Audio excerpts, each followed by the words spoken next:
കൈയടിക്കട ആർഷോയ്ക്ക്.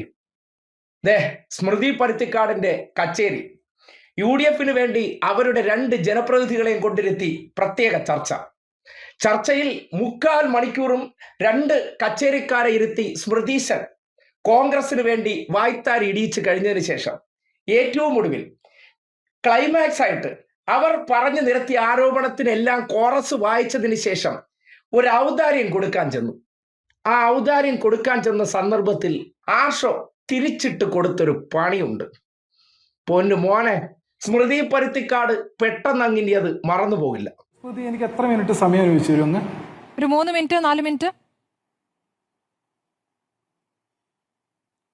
സ്മൃതി ചർച്ചയുടെ ആദ്യഘട്ടത്തിൽ അങ്ങ് എനിക്ക് അനുവദിച്ചെന്ന 5 മിനിറ്റിന് ബഹുഭൂരിപക്ഷ സമയവും അങ്ങ് ഇടപെട്ടുകൊണ്ടിരിക്കുകയായിരുന്നു.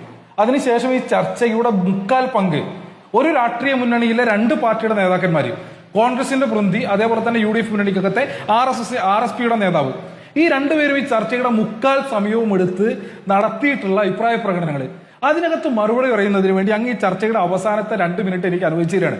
എന്ത് വിരോധാഭാസമാണ്! ഞാൻ ഈ പറഞ്ഞെനിക്ക് വേറെ പണിയില്ലാതെ നടക്കുന്ന ആളല്ല, അങ്ങ് മനസ്സിലായിക്കോ. എന്റെ 1 മണിക്കൂർ സമയം ഇവിടെ റിപ്പോർട്ടർ ചാനൽ വന്നിരിക്കുന്ന നേരത്ത് എനിക്ക് 100 പണി ഇവിടെ തെരഞ്ഞെടുപ്പുമായി ബന്ധപ്പെട്ട് നടത്താനുണ്ട്. ശുദ്ധ തോന്നിവാസാണ് അങ്ങ് കാണിച്ചുകൊണ്ടിരിക്കുന്നത്, മാന്യതയില്ലായ്മയാണ് ഇത്. ഇത് മാധ്യമ പ്രവർത്തനാണോ അതെങ്കിൽ മറ്റെന്തെങ്കിലും ഇവർ ഈ 3/4 മണിക്കൂർ സമയം എന്റെ അതിഥികളിൽ നേതാക്കളാരുമില്ല. അദ്ദേഹം രാഷ്ട്രീയ നിരീക്ഷകനാണ്. നേരത്തെ നിങ്ങൾക്കൊപ്പം ഉണ്ടായിരുന്ന രാഷ്ട്രീയ നിരീക്ഷകനായിരുന്നു. ഇപ്പോൾ അങ്ങനെയല്ല എന്നതുകൊണ്ട് ഒരു നേതാവൊന്നുമല്ല. അദ്ദേഹം ഒരു അംഗത്വം എടുത്തു എന്നേ ഉള്ളൂ.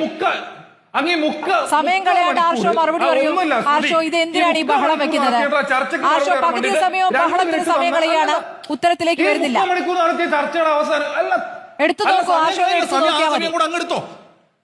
ഈ 1 മണിക്കൂർ ചർച്ചയുടെ 3/4 മണിക്കൂർ 2 മിനിറ്റിൽ ഞാൻ ഇതിന് മറുപടി പറയണമെന്നാ പറയുന്നത്. ഞാൻ 4 മിനിറ്റ് മറുപടി പറയാൻ ഞാൻ പറഞ്ഞല്ലോ. 3 മിനിറ്റ് ബഹളം വെക്കുകയാണല്ലോ ആർഷോ. ഇത്തരത്തിലുള്ള ചർച്ചക്കകത്ത് പങ്കെടുക്കാനും താല്പര്യപ്പെടുന്നില്ല. ജനാധിപത്യപരമായി പെരുമാറും ആർഷോ. നോക്കൂ, ഇത് എന്തിനാണ് ഒരാവശ്യമില്ലാത്ത ബഹളാണ് ആർഷോ. ഒരു ജനാധിപത്യം ശ്രുതി അങ്ങ് ജനാധിപത്യം ഒന്നും പറയല്ലേ. അങ്ങ് ജനാധിപത്യം നിങ്ങൾക്ക് എന്തിനാണ് ഇത്ര അസഹിഷ്ണുത? പല അഭിപ്രായങ്ങളെ കേൾക്കുന്നതിൽ എന്താണ് അങ്ങേക്ക് ഒരു ബുദ്ധിമുട്ട് ആർഷോ? എന്ത് പ്രശ്നമാണ് ഈ ചർച്ചയിൽ ഉണ്ടായിട്ടുള്ളത്? ആർഷോയ്ക്ക് മാത്രമാണ് പ്രശ്നം. ശേഷം അങ്ങ് 2 മിനിറ്റ് ആർഷോ പറഞ്ഞോളൂ, സമയമല്ലേ തരുന്നത്. ആർഷോ പറയൂ, ആർഷോയ്ക്ക് പറയാനുള്ള സമയമാണ്. സമയം കളയാൻ ശ്രുതി, അങ്ങയോട് ചർച്ച നടത്താനും അങ്ങയുടെ ഇത്തരത്തിലുള്ള ജനാധിപത്യ വിരുദ്ധമായ ഇടപെടലിന് ഇരുന്ന് തരാനും എനിക്ക് താല്പര്യവുമില്ല, സമയവുമില്ല. അങ്ങ് നടത്തിക്കോ ദയവ് ഇത് നിങ്ങളുടെ ഈ പറഞ്ഞ റിപ്പോർട്ടർ ചാനലിന്റെ പ്രതിനിധികളെ കൊണ്ട് ഇങ്ങോട്ട് വിളിപ്പിച്ചിട്ട് ചർച്ചയ്ക്ക് വരുമെന്ന് പറഞ്ഞ് വിളിക്കാതിരിക്കുക.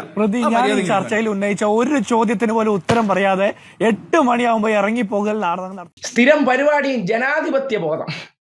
ജനാധിപത്യം എന്ന് പറയാൻ എന്ത് യോഗ്യത എന്നാണ്? എന്താണ് ജനാധിപത്യം? അതായത് ഏകപക്ഷീയമായിട്ട് ഒരു വിഭാഗത്തിനെ നാട്ടിൽ അവർക്ക് പറയാനുള്ള വിവരക്കേടുകളും പച്ച നുണകളും നാടിന്റെ മുന്നിൽ പറയാൻ അവസരം കൊടുത്തതിന് ശേഷം അതിൽ മറുപടി പറയേണ്ടവർ മറുപടി പറഞ്ഞു തുടങ്ങുമ്പോൾ അതിൻ്റെ ഇടയിൽ കയറി കോലിട്ടിളക്കുന്ന പരിപാടിയാണ് സ്മൃതീശന്റെ കാഴ്ചയിൽ ജനാധിപത്യം.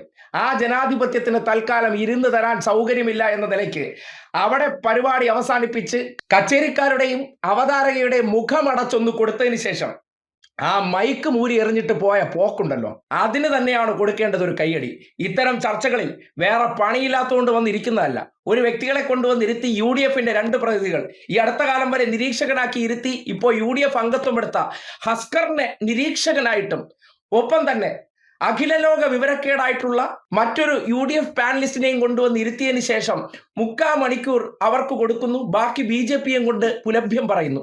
എന്നിട്ട് ഏറ്റവും അവസാനം എന്തോ ചർച്ച എന്ന രീതിയിൽ നടത്തിക്കൊണ്ടിരിക്കുന്ന ഈ രാഷ്ട്രീയ പ്രവർത്തനത്തിന്റെ ഏതെങ്കിലും ഉച്ഛിഷ്ടം കൊടുക്കാമെന്നുള്ള നിലയ്ക്ക് വരുമ്പോൾ അതങ്ങ് വീട്ടിൽ കൊണ്ട് കൊടുത്താൽ മതി എന്ന സമീപനം പുലർത്തേണ്ടത് ഇന്നത്തെ കാലഘട്ടത്തിൽ ആവശ്യമാണ്.